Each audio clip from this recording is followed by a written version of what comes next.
Hello, my friends, and welcome to the Space Game Junkie Podcast. I, as always, am your co-host, Brian, and joining me, as always, a little under the weather, sadly, is your co-host, Jim. Howdy-ho. Also joining us is your co-host, Hunter. Brought to you by Space Oil. For when your hyperdrive is getting a little too hot, Space Oil. So is that mineral oil, or is it like a it's all organic. It's oil from the space whales from the last game, Deep Six. Remember that, the space whales? There you go. Nice. Space. No, whales. I was as see now. I need to. Go ahead. I was reading the Cessna 172 manual today, and they said that the plane actually you run straight mineral oil in it for like the first 50 hours. Those things will run. Huh. Those things not will run engine on, like, oil. Those things are like amazing. Like they'll run on almost anything. Apparently, like they're built to. Well, last. I don't mean as far as gas, but I mean. No, I know, but right, engine. but still, they're great machines. You know what I need now, though, is I need a space Captain Ahab hunting a space whale. Oh, that'd be great. Why hasn't anyone done that? But it's got to be like Patrick Stewart, because I didn't watch that one. Reasons. I didn't watch his Moby Dick. I heard it wasn't the greatest. That's what I heard. Yeah. But it wasn't half bad. Like it's like you watched it really because you wanted to hear him speak, and everything else about it was just like, okay, here for the captain. Yeah, of course. Everybody else but was it traditional terrestrial Moby Dick, or was it space Moby Dick? It was legit like Moby Dick. Yeah, so they should have spaced that up. It was time which is period. funny because it's all First Contact, right? Like he quotes it in First Contact, and it's just kind of funny that. Oh, hey. Also, I often wonder though. Yeah. Anyway, moving on. No, that's okay. Also joining us is your co-host Spaz. Brought to you by Precious Ambergris. Wait, what? Who? Wow, that is. Wow. Oh, come on. I had to go with that reference. I don't understand. So what is that? Like some Harry Potter stuff? Ambergris is actually, that's what they were looking for with whale hunting. Oh, that's a deep cut, man. Deep cut. We do have a guest this week, folks. Joining us from... That was a good one. Not complaining. I hope I say this right. Delavan, Wisconsin, right? Sure. Delavan? Let's just say Milwaukee. Okay. The Milwaukee. I can't think of Wayne's World. I can't help but think of Wayne's World whenever I think of the word Milwaukee. Steve Boyette of Midwest Video Games to talk about his fantastic, and I don't say that lightly, fantastic space game, Icarus Starship Command Simulator. Welcome. Yep. Thanks for inviting me. It's good to be here. Oh, it's our pleasure, because I don't know if we gushed enough about your game, but we really like your game. Folks, if you're not aware, Icarus it's a first-person spaceship command sim shooter crew management thing that is not only a great game. I mean, that's a great part. One of the best things about this game is it doesn't take itself too seriously, which in the realm of space gaming is rare. So it is really nice to come across a space game with a sense of humor. So thank you for that. This is true.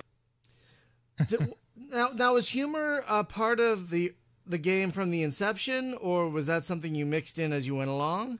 No, it wasn't. It was actually just I noticed how janky everything was going to be. And I was like, I should just go with it. I mean, it's like everything looks like super janky. So the game kind of just became self-aware at that point, huh? Yeah, it kind of just became self-aware. Yeah. Now, why does it look janky? Because I know I've seen people on the Steam forums like, why does it only support this resolution and blah, blah, blah. And you said something like it's the engine you're using. So yeah, I actually used a really old engine called IdTech 4. Wow. And it's been used in games relatively recently. It was used for Brink. It was used for Prey. Well, but the last Doom time, 3. yep, and obviously the version I used was from Doom 3 and Doom 3 Resurrection of Evil. So and the last time the engine was updated by anyone besides myself, the version I used was around 2007, I think. Oh, okay. Yeah. Wow. So roughly a decade. Roughly a decade old. So why did you pick that theater of pain? well, it kind of goes, yeah, it definitely is a world of pain, but it kind of goes with just how I actually got into developing the game. I actually wasn't planning to make a game.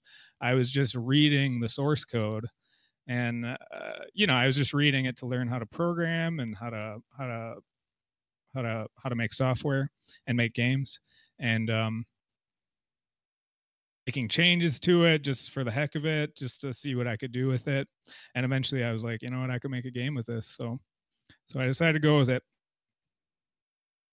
And what you have made, I have to say, is really an impressive thing because yes, it's funny, but it's also got very solid gameplay, and that's in part thanks to, I think, a very streamlined and well-designed UI.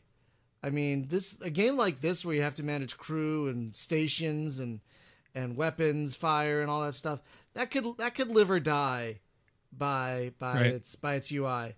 And I have to admit, you have made one hell of a great UI, I think. Yeah, that was one thing that I was noticing about this game. Like, on the surface, it doesn't look like it's going to be a very deep game. But like when you start touching it within the first 15 minutes of play, you realize how involved the game is.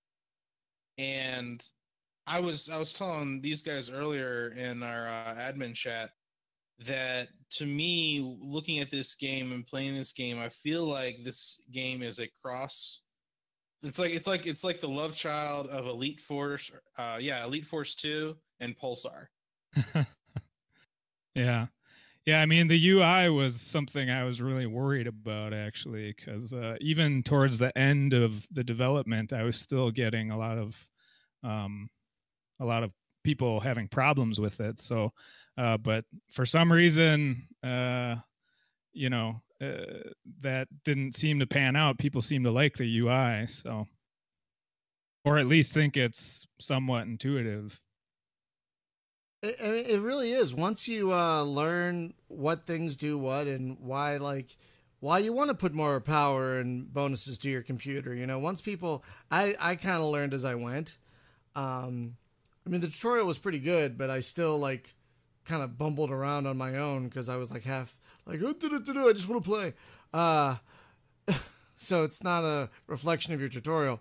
But eventually you learn, oh, I should start putting more power into the computer, or I shouldn't just turn off the doors, and I should actually, make the doors a little stronger. So if I do get boarded, they can't really get very far. So there is a lot of depth here, but it's in a very streamlined presentation, which is really nice. Yeah, I'm glad it seemed to work out. So. I find it very intuitive because I designed it, but it's tough to see things from a new person's perspective. So, and you said the game was inspired by FTL, I believe you said. Yeah, it was heavily inspired by FTL. So, but it does. I mean, anybody who's played FTL will see that. Right, but it does so many things all these other people want to do. I want to walk around in my ship. Well, there you go. Yeah, I can definitely see the FTL inspiration, especially when you're sitting in that captain's chair. But so you it's got like a thing of its own. So I guess that's a good thing. What was that? What was that? Said you got space legs in before Elite. It's in before Elite. Yeah. Yeah, this game is, I think, better than Elite. Sorry, it is. Hey, that's my line. You can't do that. You haven't copyrighted it yet, sir. Once you copyright it, I will respect the copyright, but you haven't yet. That's on you. Troll you now. All right. Expect a cease and desist in the mail tomorrow. Gonna get a C&D. In the You are, No, you are no longer allowed to use this line. I'm gonna Goddamn. petition YouTube, and they're just gonna silence that where you talking. Oh, Jesus. So, Steve, when did you start working on the game? Well, I first opened it up and started playing with the engine in around like 2011, and get into a game until around like 2014. So, Were you dabbling with like other concepts before you went to this one, or this was always like your end goal? no, it wasn't really my end goal. I only in 2014 was I kind of like, you know what, I should go ahead and just make a game out of this. So yeah, I mean, I actually modeled the entire bridge of the Enterprise D, and so my goal was to make like a little mod where you could actually fly aboard the Enterprise D and go to different places and have little encounters and things, and yeah. And I actually, I was gonna say, if you got a friend that'll tell you how that works out. yeah, well, I purged all the I actually had all the Star Trek assets, all the models and everything in there until towards the end of the development, and then I purged them all out before I released it. So Come on, you totally kept the flashlight. That is totally a Star Trek Next Generation flashlight. Like, clearly. well, it might have been inspired by it might have been inspired by it. But I actually made that flashlight towards the end of development. So, well, I've got, you could always just tweak some of the models to be like slightly different angles, and then like you could just change the colors of the pajamas that the Starfleet guys wear. Yeah. And I really like how you've been like I've been following the forums, and I like how you're like, I did see some people like, I just want more than a pistol, which I like the pistol, but I like how you're going to be giving more people options. I think you're going to be implementing a shotgun, I think you said. Yeah, I think it'll be like, I think 4,000 materials to buy a shotgun, and I think I'm going to do 5,000 materials to buy an assault. It'll be like a laser assault rifle and a laser shotgun. So yeah. That sounds awesome. I'd kind of, do they want to upgrade their ship, or do they want to have better guns? Now, one thing I do a lot of boarding, so yeah, when I'm boarding, I need that firepower. Right. Yeah, exactly. You could thumb your nose at Star Trek a little, just put a P in front of it, and it's like it's a placer. Yeah. No, just a pay, sir. Well, you can't say phaser, so you call it a placer. No. You make it look like an AMC pacer.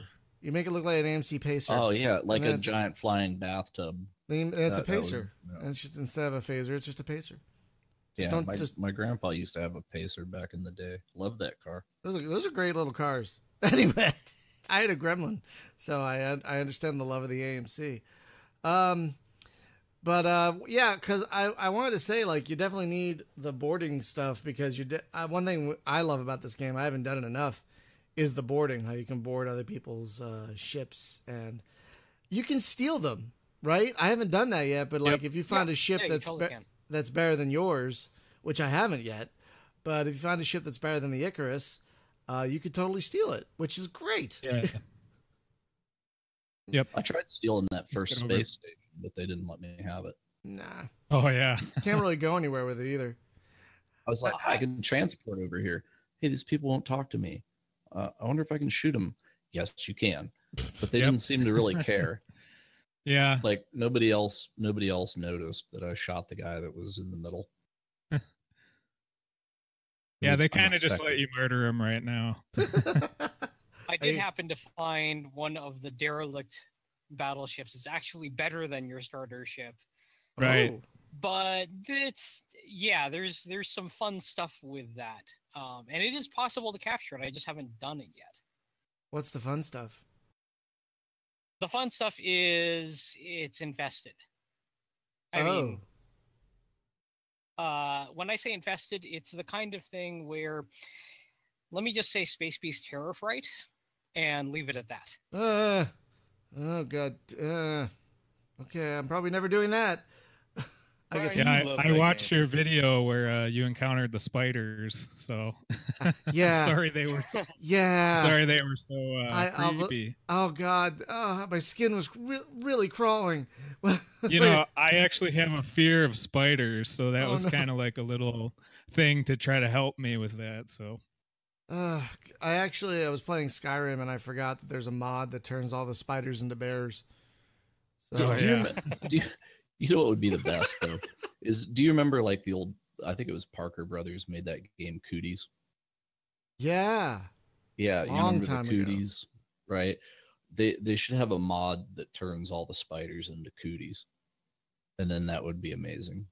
no, they should have a mod that turns all the spiders into fidget spinners, and you gotta spin them real fast. Oh no, that'd be Sorry, shit. sorry, we're not going down that rabbit hole again. I just Man, wanted to. this is a running theme for like the past week. Like ever since we talked about it last show, all these things in Discord have been popping up left and right. It's such a funny thing to make fun of. But one thing I liked about this game is that you're not just encountering ships, and I didn't try this, It but doesn't like, have fidget spinners. yeah, but no, I could encountered still like add them.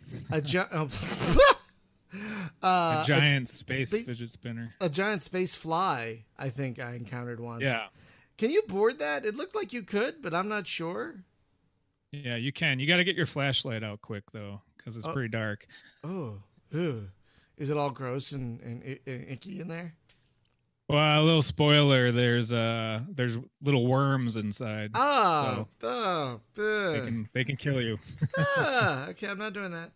But that's great that you can. I did Sorry. manage to find the crystal entity and board it. The crystal, Right? Yeah. the crystal and Yeah, there is it. Oh, There is a no. crystal entity you can find and board. Oh, There's even Kind an of achievement inspired for it. by the yeah, one of the episodes of Star Trek Next Yeah. Generation. the one with that guy's mom who kills the thing. Oh Lord, Spoiler. Data and more. That was just a Data episode. There was no lore that one. It was that colonist's mother who was trying to find the entity. Remember, and she like eventually Well, kills there her. was a thing. There was a thing later though with Lore where Lore like befriends the crystal entity. Oh no, that Was he that did. the- That was is at the that the very same- beginning. No, he did that from Is the it- start.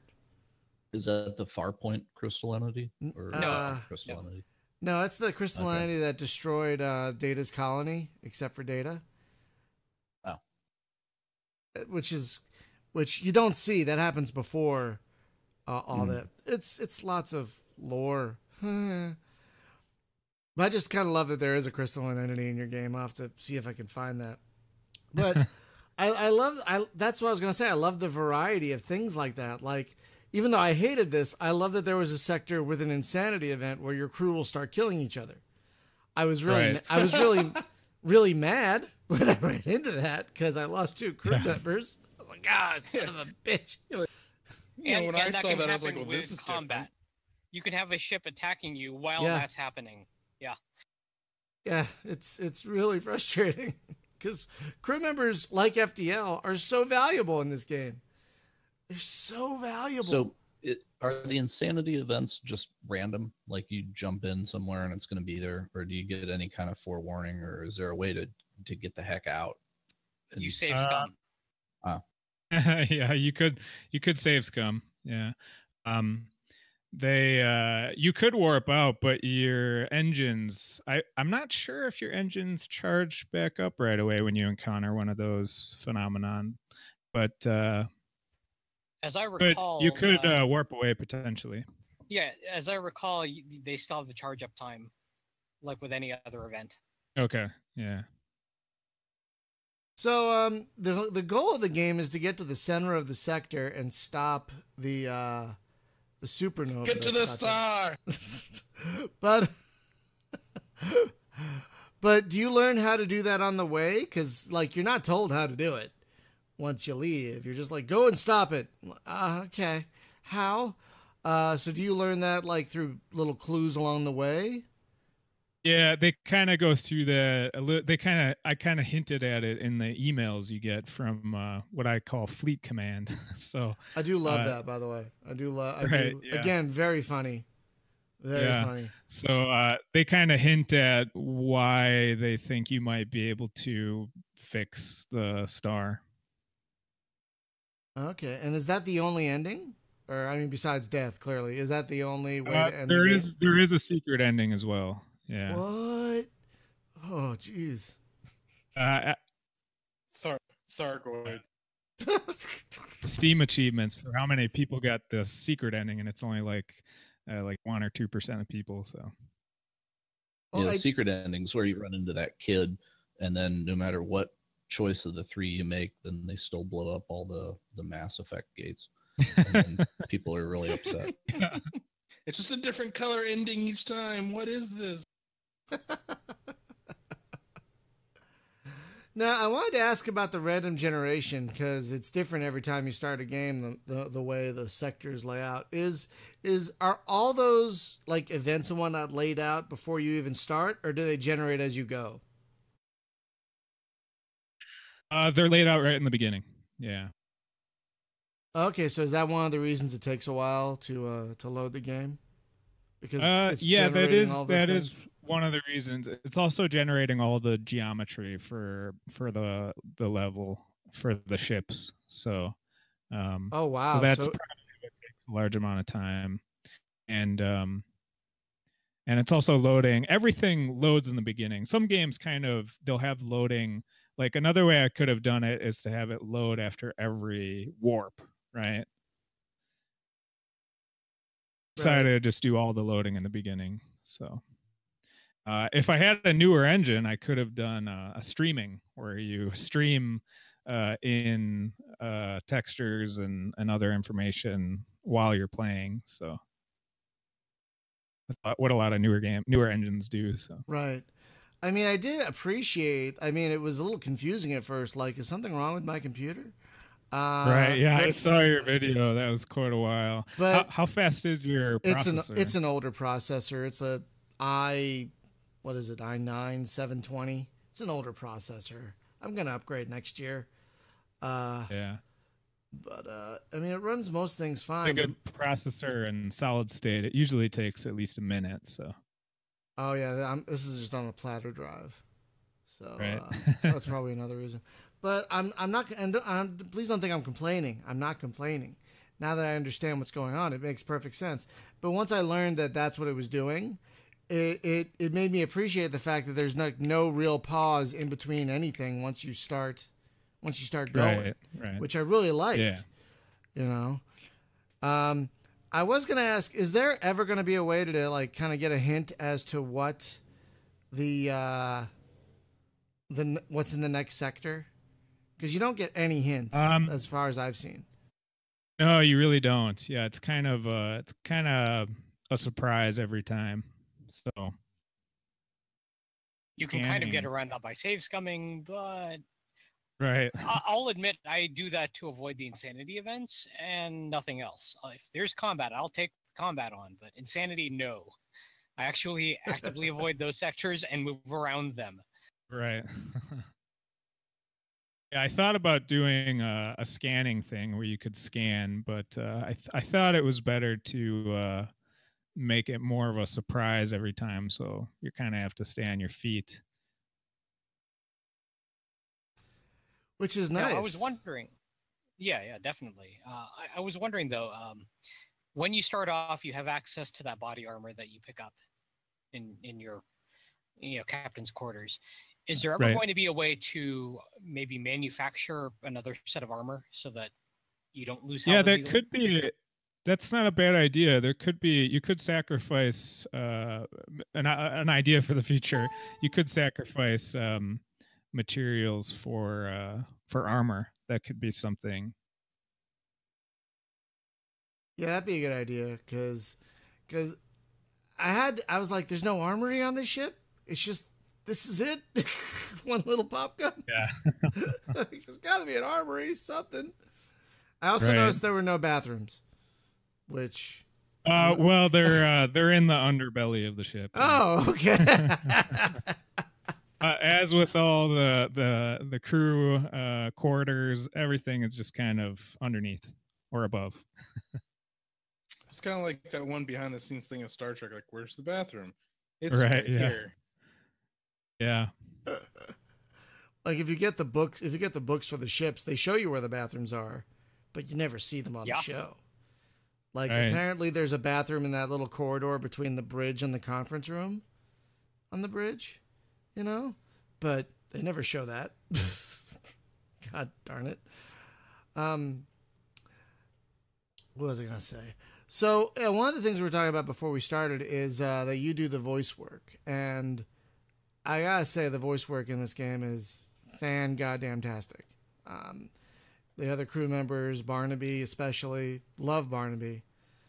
The whole intro speech when you're in your ready room of like the sarcastic like crew member, like, hey, feel free to like come on down to the bridge if you want. Yeah. Because he just lost his command. He was in command for like 3 seconds. He got a taste of that. He's like, yeah, you want to come down? That's okay. It's also, now that I know you're from Wisconsin, that did seem like a Midwestern style of, yep, you want to do this? All right, come on. Okay. Yeah. Kind of slightly Midwestern passive aggressiveness, I noticed. A little bit. Well, with Milwaukee, the whole game could have been like a beer run, right? Instead of That's what you need to solve the thing at the Sun. You need to take a DLC. beer. It's a giant beer run. That's this whole game. It's a giant beer I run. wonder if there's beer on the Sun. Oh, yes. you know that I would knew be it. you would get that, Hunter. I knew you would get that. Yes. Like, I can't believe you just slipped a final sacrifice quote into Brilliant. our show. Hell That is And you know what? I amazing. set it up. I didn't even plan on saying that up. And well done, Spaz. I did not even see that coming. And I teed up the ball for you. I put it on the thing, and you knocked it out. So, Steve, you God, know that we're was fantastic. Steve, Sorry. you know what we're talking about. I'm reading the Wikipedia article for the Final Sacrifice. Is that what you're? It's the Yes. classic Mystery Science Theater 3000 episode of the Oh, Final okay. Sacrifice. It's one Okay. of the favorite riffs from that particular episode. Rousdower is sitting down, and one of the guys says, "I wonder if there's beer on the Sun." It's so great. It's so great. Oh God! I think that one's on Netflix now. I think that particular episode is now on I Netflix. believe you are correct. If anyone wants to get an idea of what we're talking about. So that could be actually how you cure the sun. You take it a cold one, Yeah. and then it just kind of wipes its brow with the can, and we're good. So Yeah, just a cold beer. So one thing I really like is the upgrade mechanic. I like how you have both currency and what's the other? It's not just currency. It's Materials. Materials. Thank you. And I like how they both come into play. Like at first when I start playing, I'm like, "What's this currency for?" Oh, someone's gonna offer me something. Oh, that makes sense. So how did you figure out that kind of dual currency system, and how did you balance it out the way it is? Yeah, I knew I wanted to have a decision there about, do you want to direct your resources towards upgrading your ship or getting more crew? So I added those two in there, so you would have to make that decision. Man, I do like that, because the game is really about making decisions as you go. Like, you know, Okay. do I scan this planet? Do I destroy these guys or warp out? Do I buy these crew members? You know, it's really about really fun decisions, which is what any game's about, really, I guess. But Right. The variety of this game between the combat and the events really give you some fun decisions. You know, another way you could end it too, right? Is like at the end, but right before you destroy the sun, there's like an explosion with the red matter, and you actually go clear back to the beginning. Oh, yeah. Yourself as you're starting, and then then. but you're not allowed to tell yourself anything. No, yeah. Is that a Star Trek reference? Yes. Yeah, it's the 2009 Star Trek Right. movie. Oh, I just had a question. I just totally lost it. What was my question? Oh, crap. It was a good one, too. It was a good one. Oh, sound design. Sound design. I really like the sound design in the game because there's a lot of nice little touches. Like, if you're sitting on the bridge and you direct a crewman to come to the bridge, you will hear them enter and walk to their thing and everything. That's Right. a really nice little touch. How much did that Yeah. did that take extra effort? Did the engine just already do that? Well, I recorded, or I actually used a lot of public domain sounds for the game, so most of them. But I believe I got those footstep sounds from freesound.org, which is a really good resource for independent game developers. You can get a whole bunch of just random sounds. You know, people just record stuff, and then you don't have to record it yourself, so it saves a lot of time. Oh, that is very cool. I didn't know people did that. That is awesome. Yeah, you just have to set the filter to public domain, so you don't have to give like attribution or anything. Right, and like the other thing I liked with the audio was the it's on the video right now. You can find audio logs of Barnaby.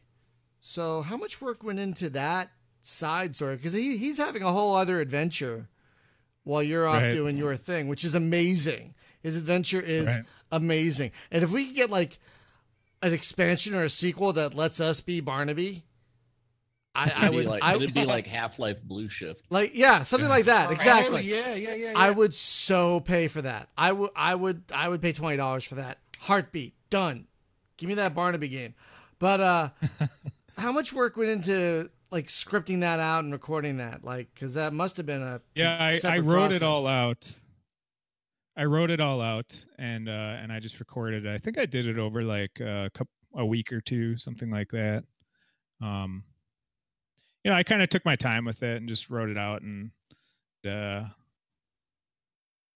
it really, I actually decided to do that after I did the intro with Barnaby flying out of the shuttle. So I recorded that, and I realized how ridiculous it was. And I was like, and people seem to like Barnaby in the beta test too. So I was like, you know what, I should go with this. People seem to enjoy this. So Barnaby We're glad for it. We're very glad for it because Barnaby is awesome. I've only heard like 4 of his adventures so far, but he's great. Oh my god, the way he like his whole attitude, like, yep, I guess I'm gonna try and sneak onto another ship now. All right, yeah, he's kind of a guy who everything goes wrong for him, Yeah. but he also makes really bad decisions. So it's like, he gets double the pain. And it's great for us. Yeah, if you want to do like a side game or a sequel that focused on Barney, yeah, I think you'd get a lot of sales for that. And speaking of fans, I noticed that you're pretty active on the Steam forums, which is great. How are you finding the reaction to the game so far? It's great. Yeah, people seem to like it. There's always people who aren't going to like it, but overall, I'm really happy. Everyone's giving me a lot of good feedback too, so hopefully I can, use that to make it better. I think one thing that makes people feel positive about the game is the low entry point. It's only what, $5? $3.99. Yeah. Oh, $4. Oh my God. Okay, $4. Excuse me. I mean, this is always a tricky subject to talk about how you price out a game, but you seem to have priced it well below people's impulse level. Because I had no problem selling this game to people primarily because of its price. Like, I try and sell people games all the time. They're like, $15, I don't know. $20, I don't know. $10, $4, all right, sure.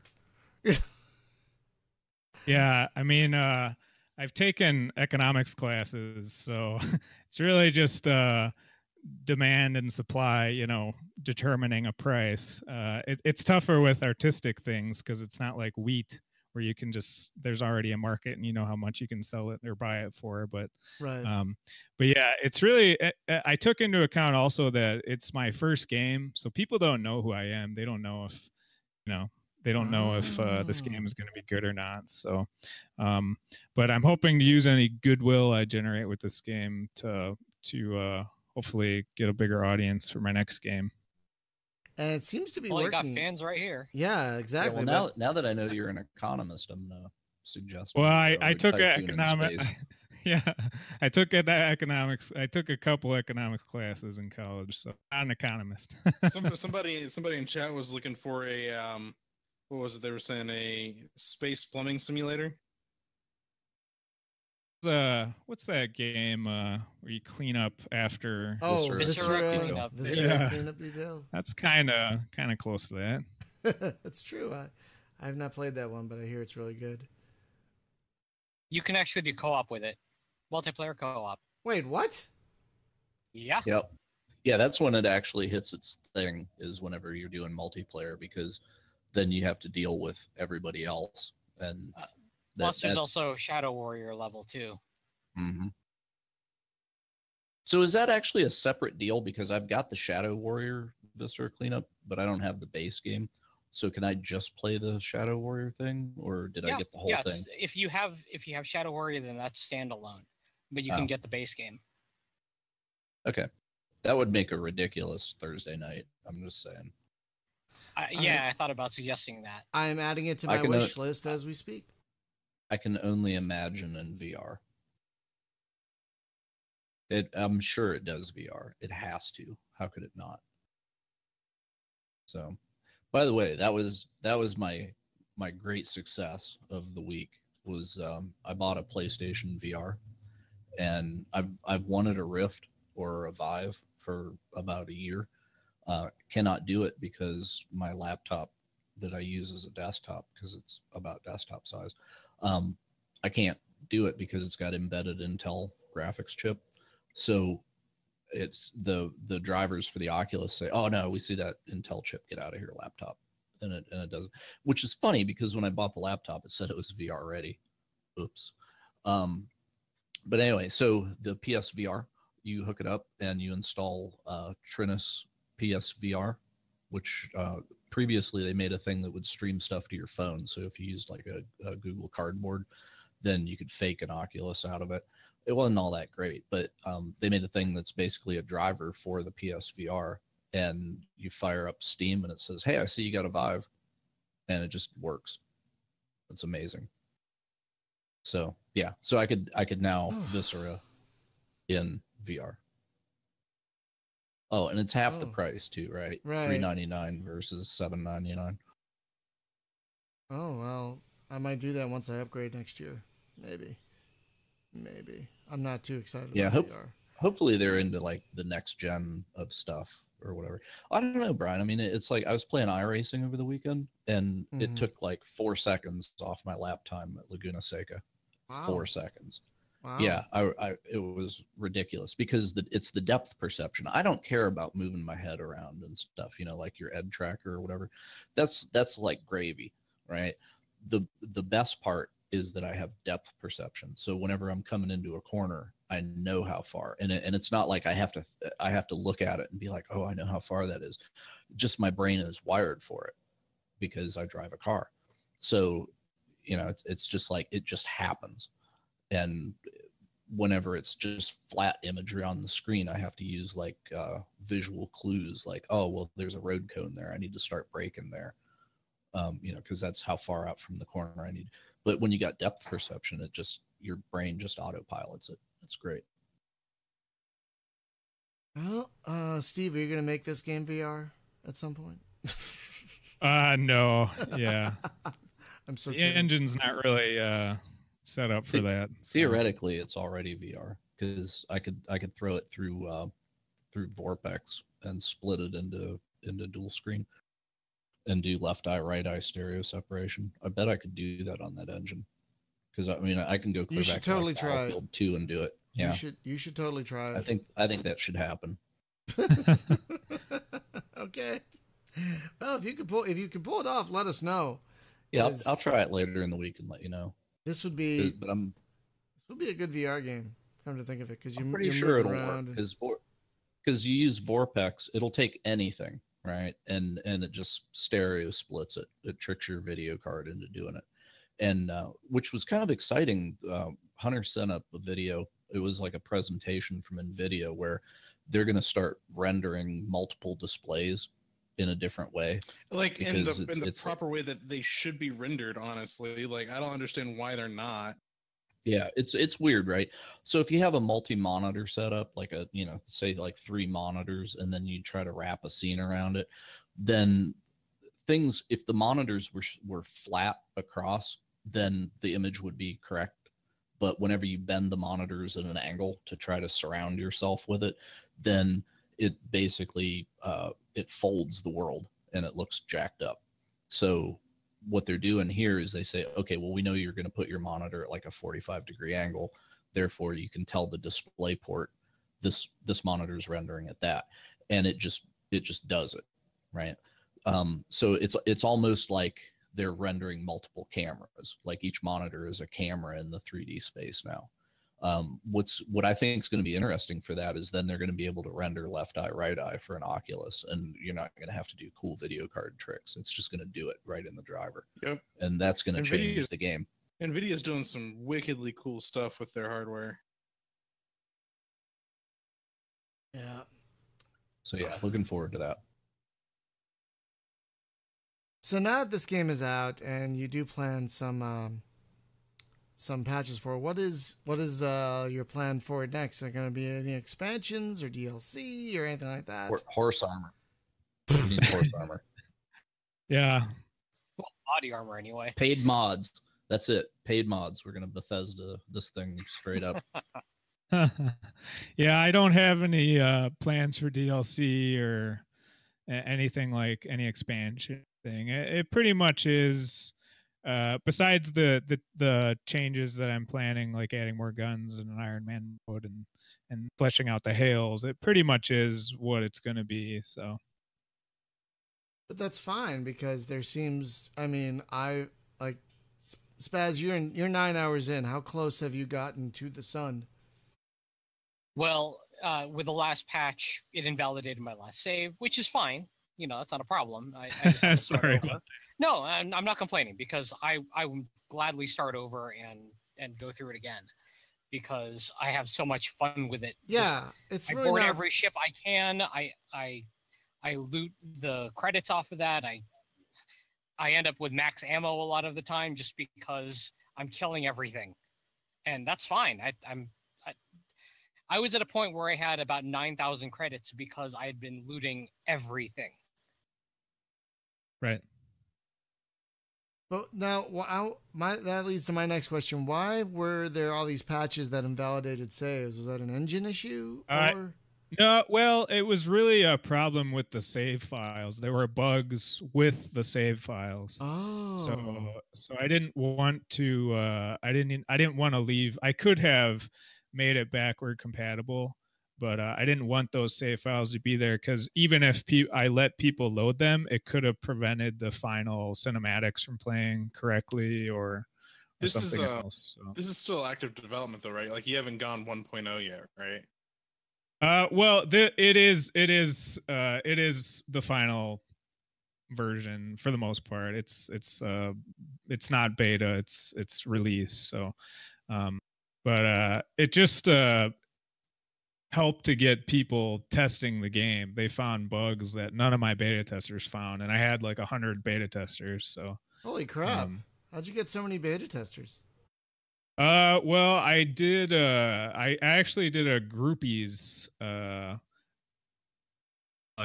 did groupies, which they allow you to like make a few bucks off your game, and some of it I believe goes to charity, and they Oh, were you in a get to the green light process. Oh, were you in a groupies bundle?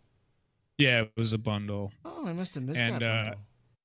Yeah, and it actually helped a lot because up until that point, I had very little, very few beta testers. But after that, I got like 100 people that wanted to. By the way, folks, we seem to be having some drop frame issues. If you're getting buffering, I apologize. Not sure what to do about it. Hopefully it won't last. FYI. This won't affect the audio recording, though. If you want to subscribe to that. So when will I be able to get a shotgun, dude? I want a shotgun. Test it out. So, yeah, I don't want to commit to any timelines. I'll just say that it'll probably happen within the next few months. That's as close as I'm going to get. But I do want to work on my next game. It just helps me personally to be able to switch back and forth between things. I get bored if I work on something for too long. So that's fair. Makes sense. And this is your first game, right? This is just to clarify. Like that's my first game. Well, I want to ask maybe an obvious question, but maybe it's not an obvious question. Modability. Yeah, it is extremely moddable if you know how to, and if you want to do just art mods where you add more guns or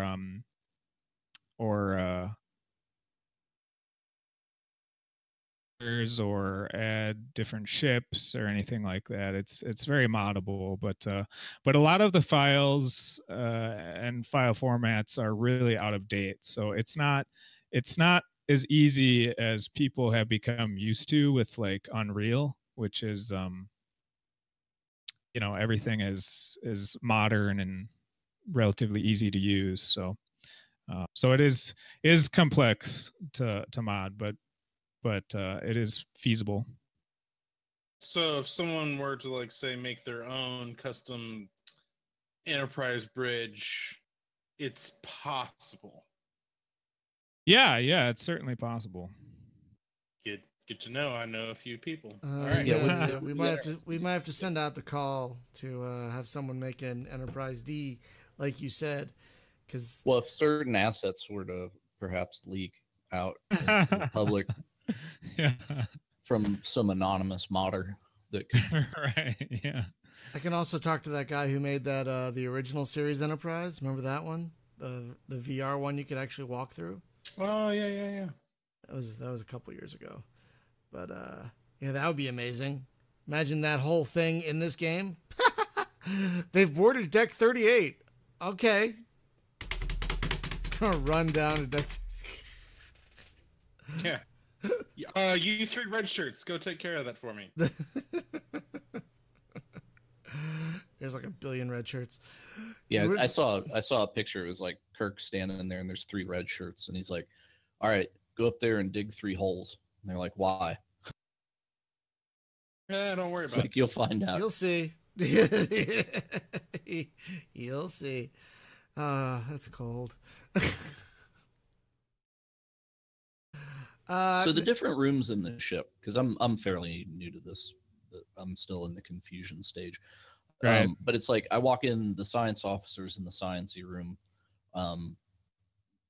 But what goes on at the console in there? Does he need to be there to do the science, or do I bring him up to the bridge and put him at the scanner, and that's where he's best, or what would I do? You could. It kind of depends.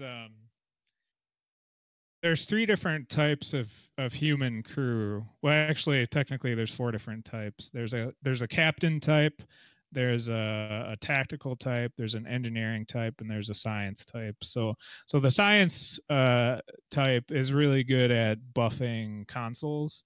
So if you put that crew member, that science crew member on like the torpedoes, it'll add like an extra 20% of efficiency to that module. So okay, because whenever I walk up to a console, it's just like, do you want to sabotage it or not? So yeah, you can repair or sabotage any module. So right, yeah.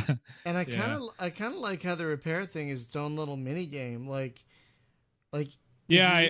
Sorry, go ahead. I wasn't sure how much people were gonna like that. That's why I kind of automated it too. So if you just wanted to like click it and leave, then you just wait for the sequence to come down. But if you wanted to play the video game, the mini game, you can speed up that sequence. Which I really like, because I didn't realize that was a game I could play at first. I thought, I was like, why is it counting? I don't understand. Folks, if you're not aware, with this game, you can repair one of your own. Like, you can send crew members to repair a console, but you can do it yourself. You go up to it and hit repair. And then it starts, there's like a grid, and it starts having 1, 2 in random parts of the grid. And if you click on those, they go by a lot faster. So you repair the thing a lot more quickly than if it just did it on its own, which is a really nice little balance. Like, oh, it'll get fixed eventually if you just want to walk away. But if you want to take the time to stand there and do it yourself, it'll get, there's just a lot of thought put into a lot of little facets of this game, which I really like. It's also useful when you're boarding, because if, say, your crew has fired a lot of shots and knocked out the O2, you may want to repair that while you're going through and killing off the remaining crew on the enemy ship. Because that way you aren't going to be as likely to die. Right. Or you can sabotage it and then just wait for them to die off. That can also happen. Right. Yeah. The oxygen system was something I kind of worried about, because if you disable an enemy ship's oxygen system and then kill all their crew, you have to race aboard it and hope you don't suffocate before you can repair their oxygen. So basically, when you board a ship and you take it over, you have the option to loot it and then leave it, or you can keep it. Well, any ship that you kill all of its crew, it becomes derelict. And that just means that it becomes neutral, like it won't attack you or do anything, and you can shoot at it without any repercussions. So, and if you want to destroy any derelict ship, then you can salvage it and use that to upgrade your own ship. Or if you want to, you can take over that ship and make it your own. It's kind of a shame you can't take a prize crew back to base. That'd be awesome. Yeah. But I get it. That'd be probably pretty complicated. So I hailed this salvage, and it didn't say anything back. Well, as of right now, if you hail anything, it doesn't say anything. But you said you're going to work on that. You said you're going to work. Yeah, on that's one of the 3 things I'm gonna work on. Because I saw your video, and you're not the only one. A lot of people were disappointed they couldn't hail ships and have some dialogue. Yeah, I mean, so what do I do with this salvage ship that's sitting here? Like right at the very beginning, there's like a chunk of junk. Yeah, Collect you can it. salvage it. Collect it. There's you target it, and there's a big salvage button. Oh, okay. So you target it, and then you use those materials to upgrade or repair your own ship. Gotcha. Now, one thing I discovered, and I didn't see any documentation on this, or maybe I just missed the documentation on this. When you're looking at the bridge, you've got your crew on the left side. On the top right and bottom right of each crew member, there's an A and P that you can toggle on or off. Now, what do those do? I left those in there. They were kind of experimental. They work good. The A is an auto mode. If you turn that on, members will be automated. And so that's how that's the mode that crew on enemy ships are actually in. They're automated, or they're in auto mode. So they'll run around and they'll repair anything. And the P is to follow player mode. So if you turn that on, the crew members will follow you, and you can take them with you on boarding parties or have them help you repair stuff. And some people like those, but most people don't notice them, I think. So I was generally doing that manually, just telling them where to go. And and it's tough with games to automate them, because if you can automate the entire game away. I mean, so well, you still, even if you were to do that, you still have to micromanage them, because they'll get damaged when they're boarding, and you'll want them to come back. Yeah. And how much AI is in the game right now? Because the crew members do look like they do their jobs pretty effectively, but like you said earlier, I don't know what that was. Like you said earlier, if you just shoot a guy in a space station, he'll just stand there and let you shoot him. But like the AI of boarders also seemed fairly effective as well. Right. Yeah. They each crew member has its own AI. Ship has its own AI, and the ship and the crew member AI kind of work together. This is on AI ships, and so. And I really like how when you're in the middle of combat, you can see what the crew is doing. So that is pretty fun, actually. I really like that. Yeah. So if I pull the power away from my doors, they say malfunction on them, but they still open. So Yeah. what That what just am I means actually that losing? It just means they won't block hostile borders. Oh, So okay. they're just kind of. I learned that the hard way. Don't feel bad about that. I learned so that. so otherwise they're locked to borders. Right. They're If I turn secure. the power off, Yeah, they can just break pop through. It open. just takes them a little time. Oh, okay. Right. Yeah. If it says secure, then they'll be locked to borders. Yeah, like in my early phases of the game, I don't need power to the doors in the middle of combat right now. Whatever. Click. Oh, and then I learned. Oh yeah, I kind of do need that.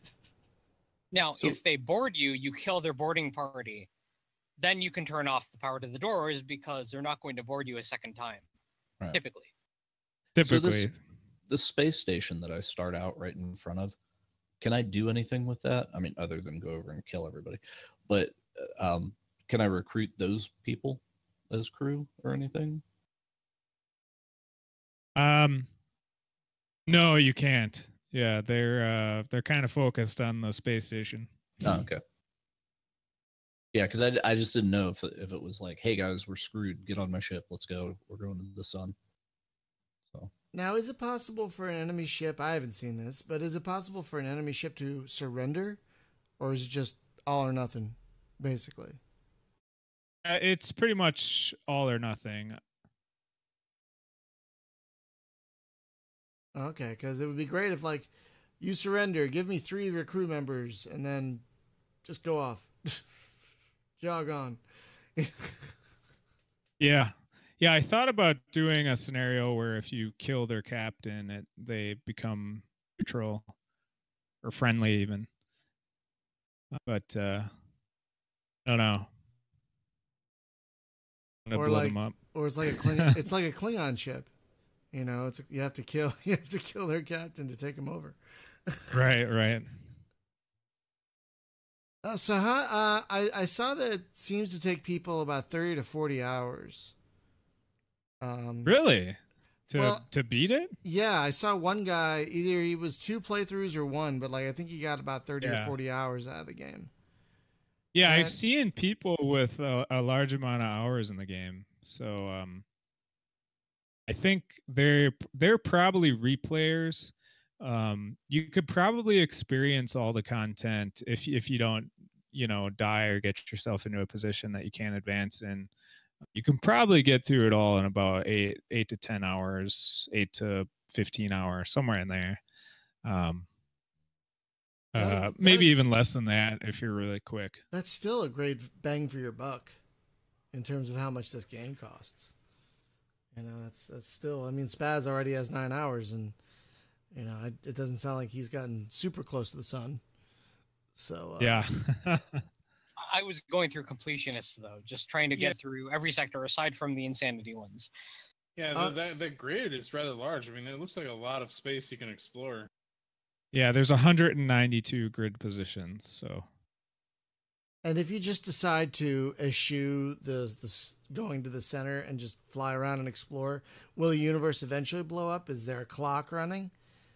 There's not a clock. Not like FTL where if you don't warp ahead fast enough, the rebels or whatever they are will catch up to you. It's kind of just you do have to make a decision about how quickly you want to move forward and how you want to move forward. You can use a strategy where you jump into more dangerous sectors and then jump back into safer ones and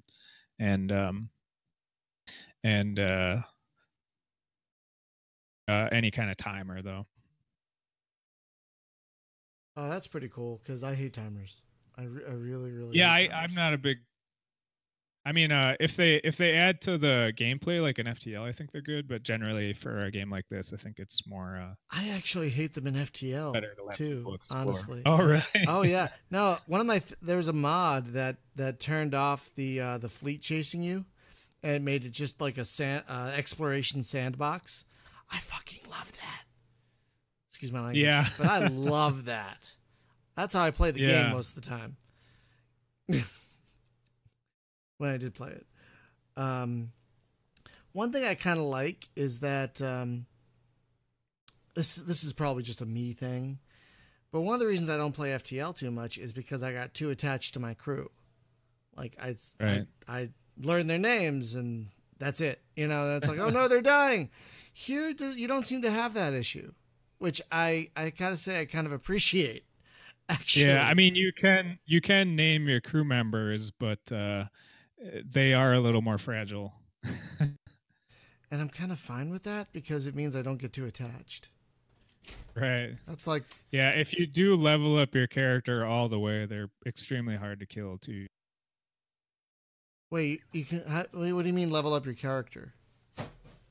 Anytime your crew members get kills, they level up. Oh. I don't know. Yeah, they gain experience over time. Oh, that's amazing. I didn't even remember that. There's so many I didn't little even things. see that when I was playing. That's crazy. I think I did see it once or twice, but sorry. Yeah, when you're looking at the personnel screen, you can see the rank is actually on their character portraits. The more bars they have, the greater their rank, and their stats actually do go up too. That's pretty goddamn great. There's so many little things going on here, man. It's so great.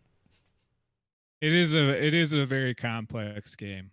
I don't know if I ever want to make a game this complex again, but it was really good as a learning process. So. Like I said, man, on the surface you wouldn't think it just by first look, but you get 10 to 15 minutes in, you're like, whoa. Yeah, there's. I like that, and that's a compliment, not a complaint. Absolutely, compliment. Yeah, I just hope the complexity of the UI.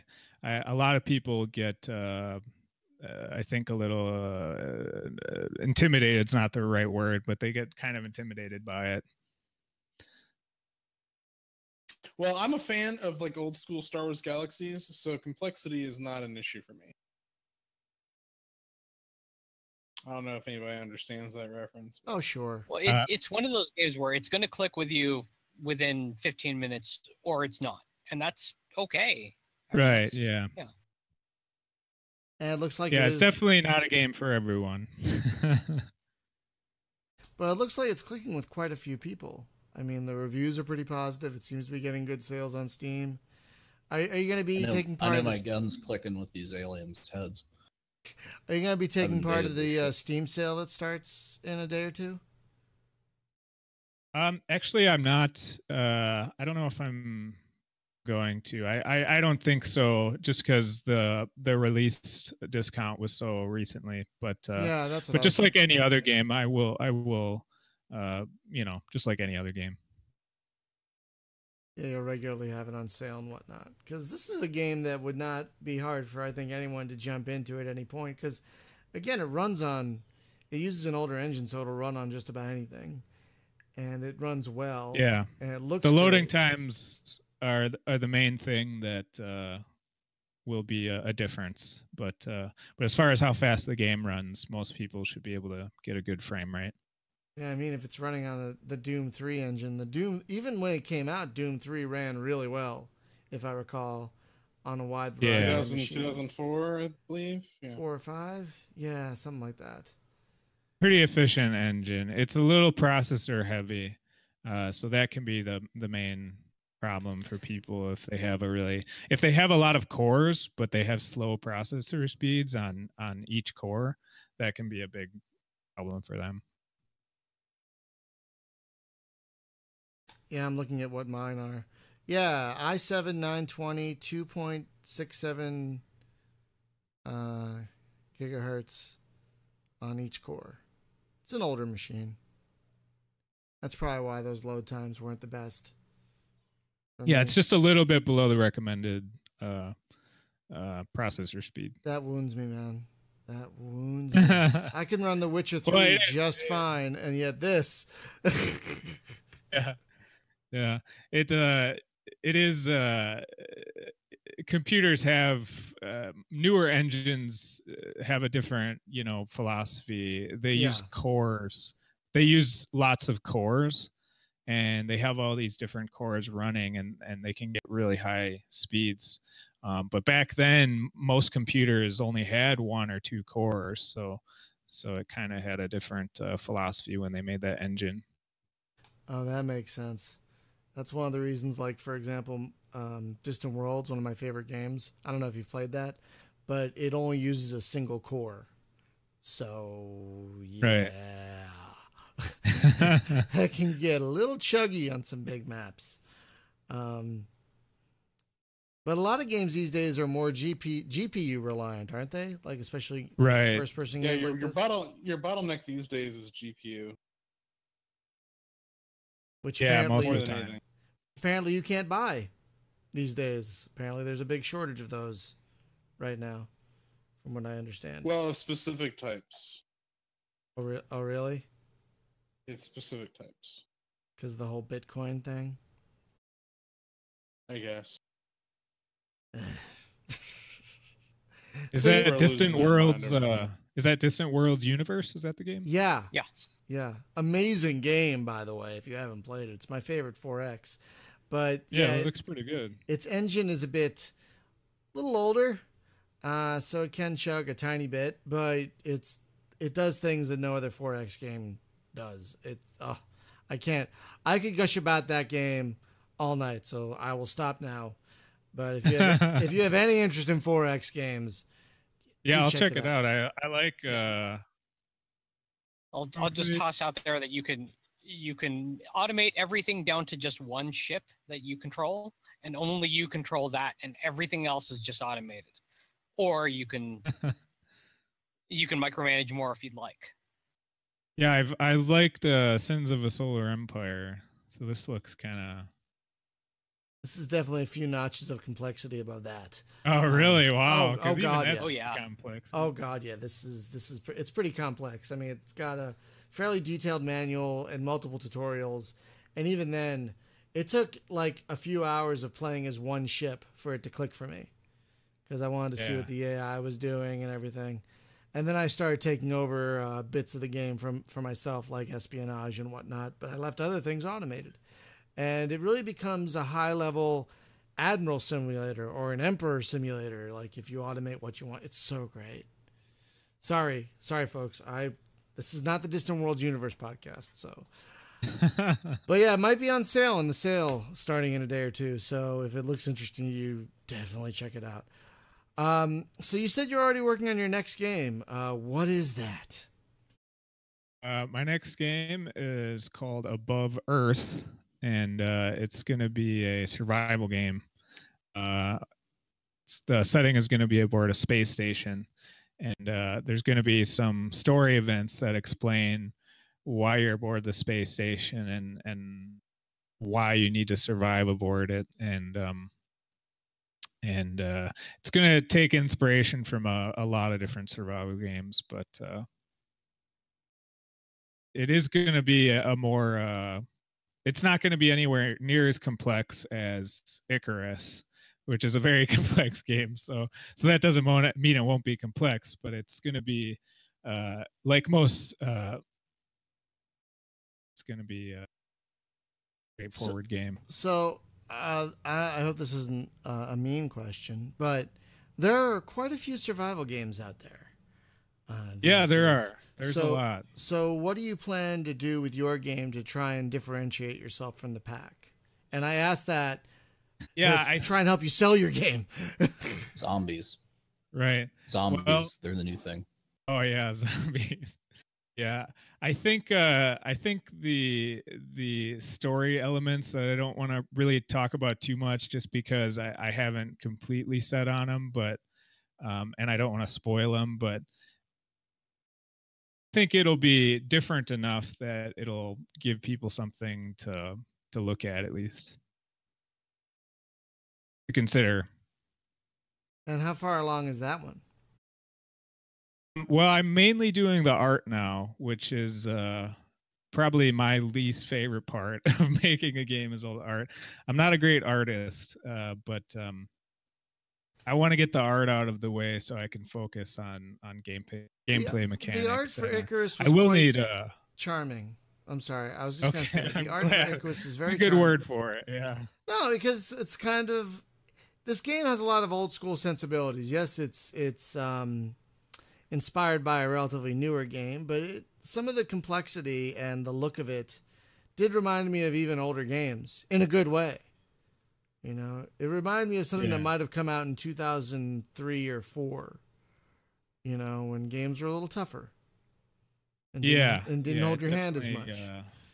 You know. Yeah, games generally I think have gotten easier. I don't think that's controversial to say. No, it's not. No, it's totally. It's a lot. There's a lot more. Look at the difference between, say, Daggerfall and Skyrim, or even even Morrowind and Skyrim. To see, I mean, I love all of them, but there's a much different philosophy when it comes to holding your hand and telling you where to go in that one series. You know. So, yeah, you're not wrong at all for saying that. Yeah. Now, with your new game, are you intending to keep the aspects of humor that you have in Icarus? Well, I always like a good Barnaby reference. We'll see if I can work one in there. Oh, my God, Barnaby. Oh, my God, if you had Barnaby just kind of fly into the side of the station and somehow crawl in there and stow away. Oh, my God. I mean, I'm gonna get your game regardless, but if it has Barnaby in there somewhere, I'd be so happy. That's a shared universe. Already sold. That's a shared universe. It could be. Well, you could be Barnaby, right? But you were like adrift in space, just in a spacesuit after the other guy lost, and you know. Yeah, that might put a boot on my storylines, but. Oh yeah. I don't know. It'd be tough to work in the Barnaby time travel. So. Is this going to be in the same universe as Icarus? Well, it's not actually. It's gonna be in the near future. So. Oh, okay. And I'm not gonna say like a specific year. Maybe I will in the game, but it's it's gonna be near future. Spaz, do you have any other questions? Yeah, actually, there was one other, which was as far as the continuing development on Icarus, the new content, are you going to run a beta branch on Steam for that, or we can opt into maybe? Yeah, maybe that's not a bad idea. Yeah, I'll look into that. I definitely want to make sure everyone's happy with the changes.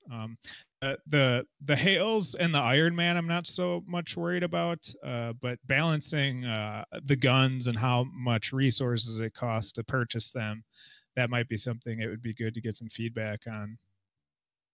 Okay, I was thinking that as far as that goes, there might need to be something else that you can buy with credits aside from crew, or trading in credits for materials, because if you're boarding everything, you're going to end up with a lot of credits. And it's right. There might need to be some sort of credit sink, something like maybe buying armor that rather than having to spend all the materials on that, you might have another way to spend those credits. Or if you could just run into traders and be able to buy materials. Right. That's an option as well.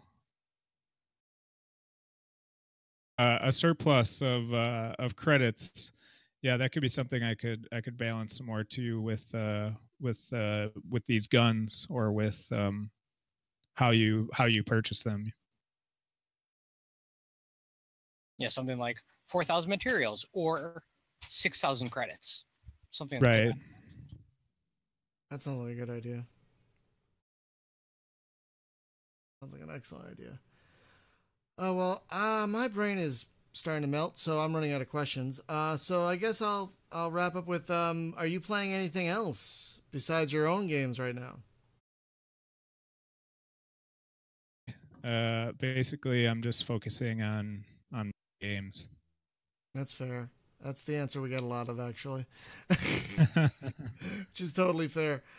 That's why I don't know if I could ever be a game developer my own self. I don't think I have the patience or the attention span for it, to be honest with you. Yeah, for me, it almost has become a game to make the game, if that makes any sense. It does. It does. It totally does. Is this a full-time thing for you, or is this a part-time thing? Yeah, it's full-time now. I don't know if it'll stay wow. that way, but Well, congrats, though. That's the dream, isn't it? That's pretty great. yeah, it's kind of. I mean, it's not inning yet, but maybe one day I will be. If not, I'll just get a job. So. Well, anyone else have any other questions before we start wrapping up? I'm good, man. I really like this game, man. It's fun. Yeah.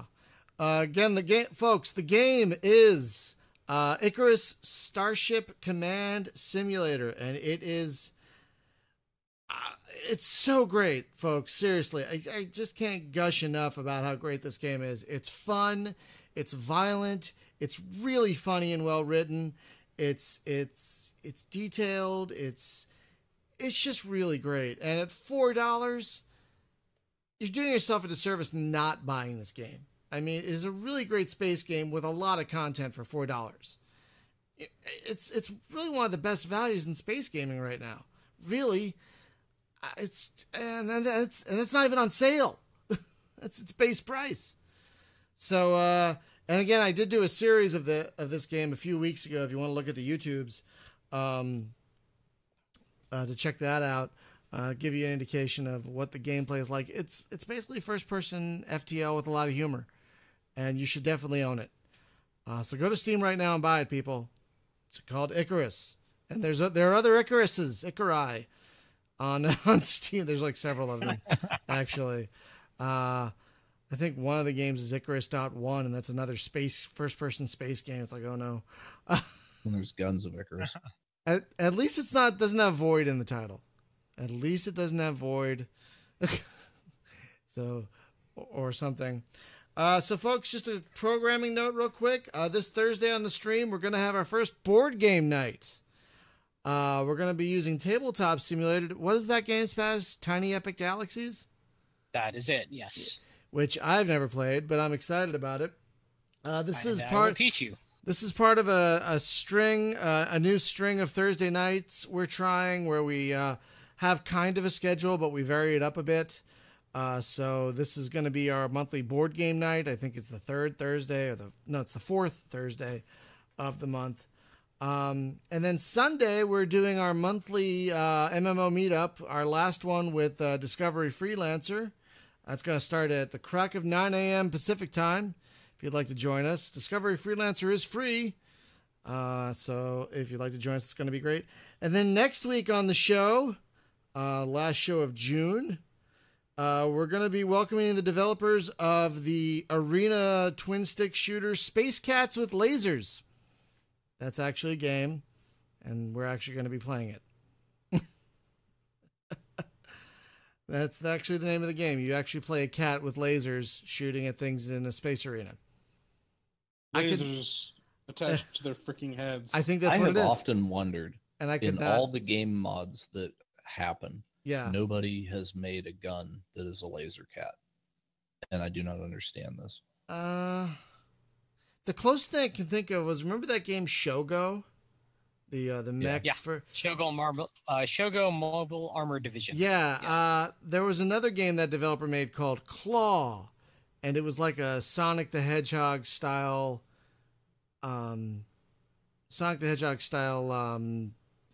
platformer, where you were a pirate captain who happened to be a cat. And in the game, you could actually find a doll of that character, and it was a weapon. It was like a voodoo doll. So it was pretty awesome, but that's the closest thing I can think of. Yeah, I don't understand why there's no laser cat. Well, in all these games, yeah, it's strange. There are all these other weapons. Why not a laser cat? Yeah, I mean, my God, what was it? Red Faction 3 had a unicorn that That's fired right. I heard that. It was a death ray rainbow that it farted out of its butt, and it was apparently Amazing. a devastating weapon. Was that in Armageddon? Was that in the fourth game, or was that in the third game? Yeah, the I guess the fourth one. Yeah, it was the fourth, because the one where you like blew everything up was the third, which I liked. That third one was the best one, I think. What was that one? Gorilla. I think that one was Gorilla. Yeah. But oh my God, the unicorn gun, amazing. Probably the coolest gun that's ever been in a video game. I kind of want to get that game just for that gun. I saw a video of it the other day, and I was like, "This is amazing. We need a unicorn." Steve, add a unicorn gun to your game. I'm kidding. You don't have to do that. But folks, that'll be Barnaby's weapon. Perfect. That's how he survives this whole time. He has this amazing weapon that lets him get out of all these sticky situations. Apparently, Dan posted something in 10-4 that will catch our attention. Okay. Well, Steve, I want to thank you for taking the time to talk to us about your awesome game. Again, we are all fans of it. Again, folks, it is Icarus Starship Command Simulator. It is $4 on Steam, and you all need to own it. So, Steve, I want to thank you for taking the time to talk to us, and everyone for watching and listening. And we will see you all Thursday and Sunday and Tuesday again. So have a great night, everyone. Good night.